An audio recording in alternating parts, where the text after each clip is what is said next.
کے تعلق سے لوگ حمایت پہ روڈوں پہ نکل آ رکھے ہیں. بتاؤ تو صحیح اے لوگوں، اس خاتون سے ایک نے سوال کیا تھا تیرے 3 بیٹے شہید ہو گئے، کیوں مسجد اقصیٰ کی حفاظت کے لیے؟ اسرائیل اور فلسطین کے اندر جو آج یہ لڑائی ہے، تو آج اسرائیل یہ چاہتا ہے کہ ہم مسجد اقصیٰ پر قبضہ کر لیں، مسجد اقصیٰ کو ہم شہید کر دیں اور تیسرا ٹیمپل ہم اس پہ بنا لیں. اسرائیل کا یہ کہنا ہے، لیکن فلسطین کے مسلمان کہتے ہیں سن ہم اپنی جان دے دیں گے لیکن مسجد اقصیٰ پر ہم تمہارا قبضہ ہونے نہیں دیں گے. صاحب آج آپ اور ہم تو آرام کی زندگی گزار رکھے ہیں. اس خاتون سے جب پوچھا تیرے 3 بیٹے شہید ہو گئے، اس خاتون نے جواب دیا تھا انسان سن میرے 3 بیٹے نہیں، اگر 300 بیٹے ہوں گے، اگر 3000 بیٹے ہوتے تو ہم مسجد اقصیٰ کی حفاظت کے لیے 3000 بیٹوں کو شہید کروا دیتے. لیکن آج آپ اور ہم کیا کرتے ہیں؟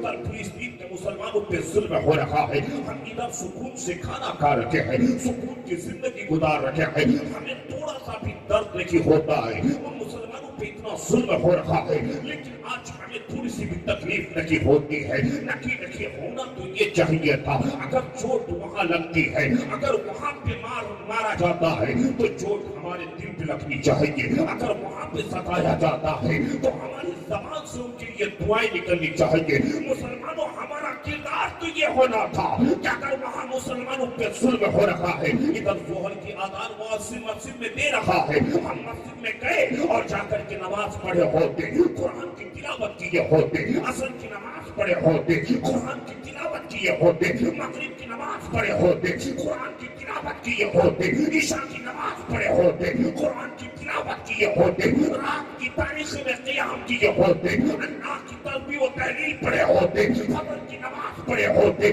قرآن کی تلاوت ہی کرے کیے ہوتے. پھر اپنے ہاتھ کو رب کی بارگاہ میں اٹھا کر ہمیں یہ دعا کرنی تھی، اے اللہ جو فلسطین کے مسلمانوں پہ ظلم ہو رہا ہے، اے مولا تیرا بندہ تیری عبادت کیا، تو نے جس کتاب کو اپنے محبوب پہ نازل کیا ہے، اے اللہ ہم نے اس قرآن پاک کی تلاوت کی ہے، اے مولا تیری بارگاہ میں قرآن پاک کا واسطہ، اے مولا تیری بارگاہ میں تیرا یہ بندہ دعا کر رہا ہے فلسطین کے مسلمانوں کی تو غیر سے مدد